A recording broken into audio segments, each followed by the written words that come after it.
Hello everyone, welcome back to my channel Jyoti Kothari official vlog. जैसा कि आप लोगों ने थंबनेल में देखा ही है कि आज हम किचन क्लीनिंग टिप्स के बारे में कुछ डिस्कशन करेंगे।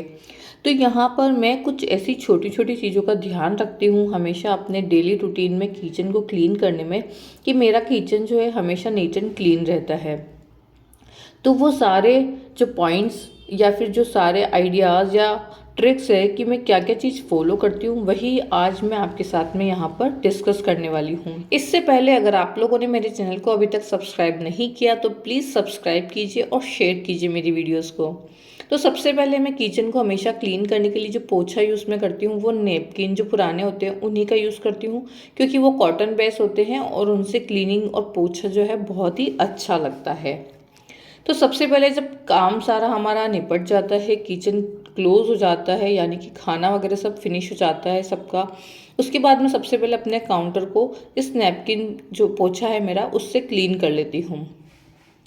क्लीनिंग आपको सबसे पहले बहुत ही अच्छे से कॉटन कपड़े से ही करनी चाहिए, ताकि जो प्लेटफॉर्म जो है हमारा वो चमकता रहे, उस पर किसी भी तरह का कोई भी निशान ना बने। इसके बाद जो हमारे सारे सामान होते हैं उन्हें मैंने पहले ही जो मेरी नीचे ड्रॉवर्स है उनमें रख दिए हैं। कुछ सामान जो मेरे टेबल टॉप पर रहते हैं वही बाहर हैं। उसके बाद मैं अपने गैस को क्लीन कर लेती हूँ। गैस को भी आप सबसे पहले कॉटन कपड़े से साफ़ कर लीजिए, क्योंकि उसके ऊपर आटा ऑयल वगैरह रहता है। एक बार मैंने पोछे से साफ़ कर लिया। उसके बाद अगर आपका गैस ज़्यादा गंदा हो रहा हो तो इस टाइप के जो क्लीनिंग लिक्विड्स आते हैं उन्हें आप छिड़क कर अच्छे से इसे क्लीन कर लीजिए। अगर आपके पास इस तरह का कोई भी क्लीनिंग लिक्विड नहीं है तो आप इसे सिंपल साबुन से या सर्फ से भी साफ़ कर सकते हैं गैस को। उसके बाद आपको हमेशा इस तरह जो स्विच होते हैं उन्हें क्लीन करते रहना चाहिए। थोड़े थोड़े दिनों में आप इसे क्लीन करते रहिए। इनमें जो है ना आटा वगैरह और जो डस्ट वगैरह है, इसके अलावा जो चिकनाई वगैरह होती है वो फंस जाती है। तो इसे भी हमें वीक में एक बार साफ़ कर लेना चाहिए। इजीली ये स्विच खुल जाते हैं और इनकी इजीली सफाई हो जाती है। इसके बाद मैंने साबुन से इन्हें सर्फ से साफ़ कर लिया है। स्विच को भी मैंने इसे साफ़ कर लिया है अच्छे से, और इसके बाद इसे हम फिर से फिट कर लेंगे। फिट करना बहुत इजी है, सिर्फ हमें इसे प्रेस करना है और ये फिट हो जाएगा। इसी तरह से मैं अपने सारे स्विचेस जो हैं उन्हें साफ़ कर लूँगी। ये देखिए, अगर आपके पास कोई लिक्विड नहीं है क्लीन करने वाला तो इस तरह से आप साबुन लगाकर भी इसे साफ़ कर सकते हैं। बहुत ही अच्छा उसमें एक चमक आ जाती है अगर हम साबुन लगाकर साफ़ करते हैं तो। पोंछे से पोंछने के बाद उसके बाद मैं हमेशा अपने किचन को या गैस को, प्लेटफॉर्म को, सबको कॉटन कपड़े से, जो सूखा कपड़ा होता है उससे भी क्लीन करती हूँ, ताकि उस पर कोई भी निशान ना दिखे और जो प्लेटफॉर्म और गैस जो है वो हमेशा चमकता रहे। इसके बाद गैस के ऊपर वाली जो टाइल्स होती है सामने वाली, उसको भी क्लीन करना बहुत ज़रूरी है। उस पर हमेशा पोछा मारना ज़रूरी होता है, क्योंकि जब हम खाना बनाते हैं, छोंक लगाते हैं सब्जियों में, तो उस पर चिकनाई लग ही जाती है। तो हमेशा गैस साफ़ करने के बाद आप इसे क्लीन कर लीजिए और गैस के नीचे भी हमेशा पोछा मार लीजिए। आगे चलते हैं। इसके पहले मैंने यहाँ पर भी कॉटन कपड़े से एक बार साफ़ कर लिया है, ताकि पोछे के निशान ना दिखें।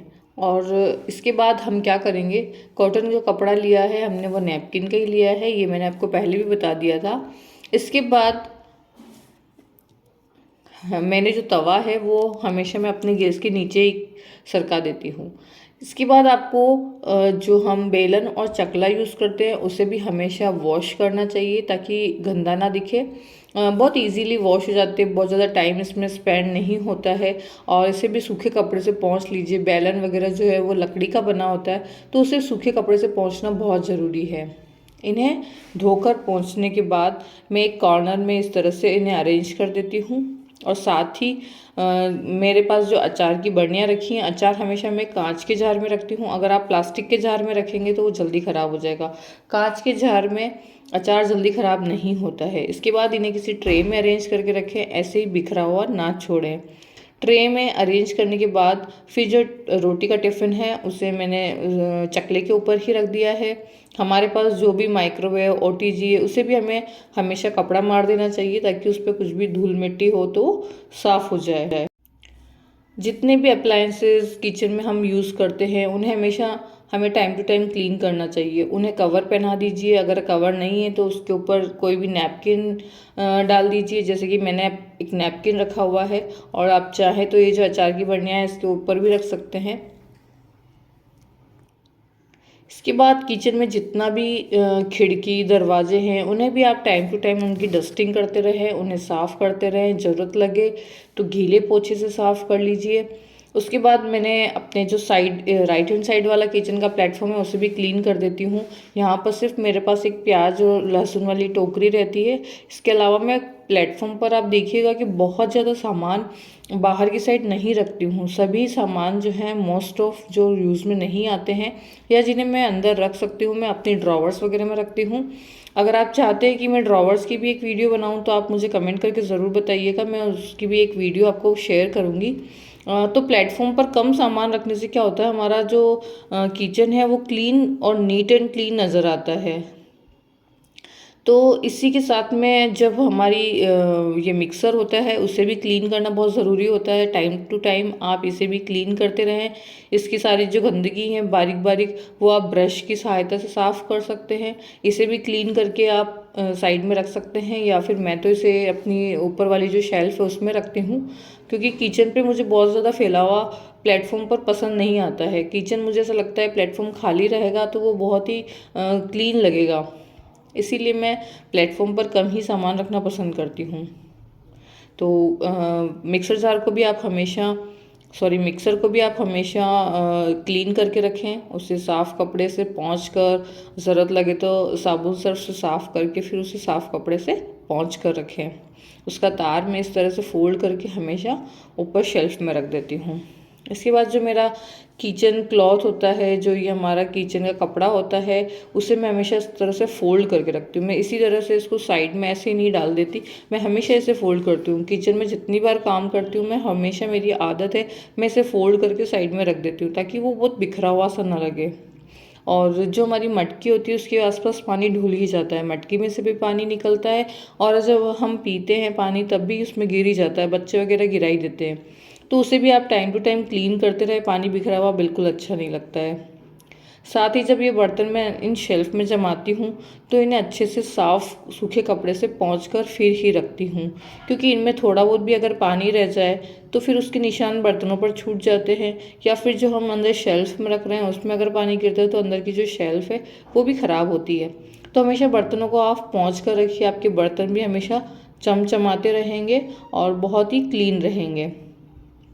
तो इस तरह से मैं अपने सारे जो बर्तन हैं एक बार उनको सूखे कपड़े से पोंछ लेती हूँ, फिर उनको अंदर शेल्फ में रख देती हूँ। साथ ही जो मिक्सर का जार होता है उसे आप कभी भी गीला मत छोड़िए। उसमें अगर थोड़ा सा भी पानी होगा और आप उसका जब ढक्कन लगाकर रख देंगे उसमें बहुत स्मेल आती है, तो आप उसे हमेशा साफ़ करके ही रखें। इसके बाद जो मेरी ये ऊपर छोटी सी शेल्फ है, ओपन शेल्फ, जिसमें मैंने जो ज़रूरत के जो डेली रूटीन के सामान है वो रखे हैं, उसे मैं क्लीन कर लेती हूँ। पोछा हमेशा धोकर रखें। पोछे को दिन भर जब हम यूज़ करते हैं तो धो लीजिए, और सेकंड डे जब मैं नया पोछा ले लेती हूँ तो इस पोछे को मैं अच्छा गर्म पानी के अंदर भिगो कर उसमें सर्फ डालकर इसको भिगो देती हूँ। उसके बाद इसे वॉश करती हूँ, और सारा काम होने के बाद आप अपने सिंक को इस तरह से क्लीन कर लीजिए, अच्छे से वॉश कर लीजिए।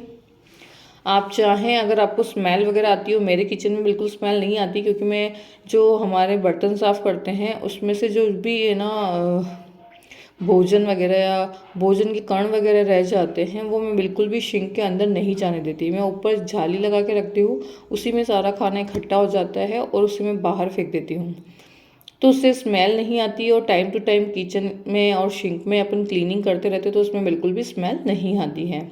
और जो ये जाली वाला एरिया है उसे भी बहुत लोग साफ़ नहीं करते हैं, उसे भी डेली रूटीन में आप बर्तन साफ़ करने के बाद साफ़ कर लीजिए। मैं हमेशा से क्लीन करती हूँ तो ये हमेशा हमको गंदा नहीं मिलेगा और हमेशा क्लीन ही मिलेगा। साथ ही एक और ट्रिक कि जिस कपड़े से या स्पॉन्ज से हम बर्तन साफ़ करते हैं उसे भी लास्ट में आप हमेशा धोकर रखिए। बहुत से लोग ऐसे होते हैं जो इसे धोकर नहीं रखते, उसमें से बहुत ही गंदी स्मेल आती है और वो कपड़ा और स्पॉन्ज जो है वो चिकना सा हो जाता है, वो बिल्कुल अच्छा नहीं लगता है। तो कपड़े को अच्छे से धोकर निचोकर आप डब्बे के ऊपर या किसी एक और डब्बा बना लीजिए, उसमें रख सकते हैं। उसके बाद सिंक के आसपास का एरिया भी आप क्लीन कर लीजिए, वेट एरिया है उसे ड्राई कर लीजिए। उसके बाद पूरे दिन भर जब हम पोछे का यूज़ करते हैं तो सुबह के काम से निपट कर जो पोछा है उसे आप साइड में ही सिंक के पास सुखा दीजिए, या फिर धूप आती हो आपके घर में तो उस वहाँ सुखा दीजिए, ताकि जो पोछे में दिन भर भी स्मेल नहीं रहेगी। मेरे सिंक के पास ही मेरा फ्रिज भी लगा हुआ है, तो मैं जब सिंक वगैरह साफ़ करती हूँ, पोछा लगाती हूँ प्लेटफॉर्म पर, तो एक पोछा फ्रिज पर भी मार देती हूँ। तो फ्रिज भी ये बार बार हाथ लगते हैं तो गंदे हो जाते हैं, तो वह भी क्लीन रहता है। पोछा धोने का हमेशा ध्यान रखिए, हमेशा साफ़ नैपकिन अपने किचन में यूज़ कीजिए। हैंड टॉवल जिसे हम बोलते हैं वो हमेशा रूटीन में आप डेली चेंज कीजिए, ठीक है ना। इसके बाद जो आप मेरा किचन देख रहे हैं वो इस तरह से लग रहा है। आप किचन पे हो सके ना तो बहुत कम सामान रखिए। कम सामान रखने से आपका जो किचन है वो बहुत ही क्लीन लगेगा दिखने में, और साफ़ सफाई भी बहुत इजी हो जाती है। कम सामान रहते हैं तो पोछा लगाने में बहुत इजी हो जाता है। और जो ये किचन का पोछा है वो देखो मैंने इस तरह से साइड में सुखा रखा है। इस तरह से ही मैं सुखा देती हूँ ताकि उसमें से स्मेल ना आए, वो एकदम से ड्राई हो जाता है, एकदम सूख जाता है। और सारे किचन की सफाई करने के बाद लास्ट में एक बार फिर से मैं झाड़ू निकाल देती हूँ। सुबह का खाना और सबसे निपटने के बाद आप एक बार झाड़ू लगा लीजिए, ताकि जो भी कुछ गिरा हो नीचे वो साफ़ हो जाता है फर्श। तो इस तरह से मैं अपने किचन को हमेशा क्लीन रखती हूँ। आपको मेरा किचन कैसा लगा और किचन की सफाई कैसी लगी, और अगर आपको इसमें कुछ लगा हो कि मुझे और कुछ एडवाइस दे सकते हैं तो भी आप दे सकते हैं, मुझे कमेंट करके ज़रूर बताइएगा और मेरे वीडियो को शेयर कीजिएगा। और मेरे channel Jyoti Kothari official blog को सब्सक्राइब करना बिल्कुल भी मत भूलिएगा। Thanks for watching, bye.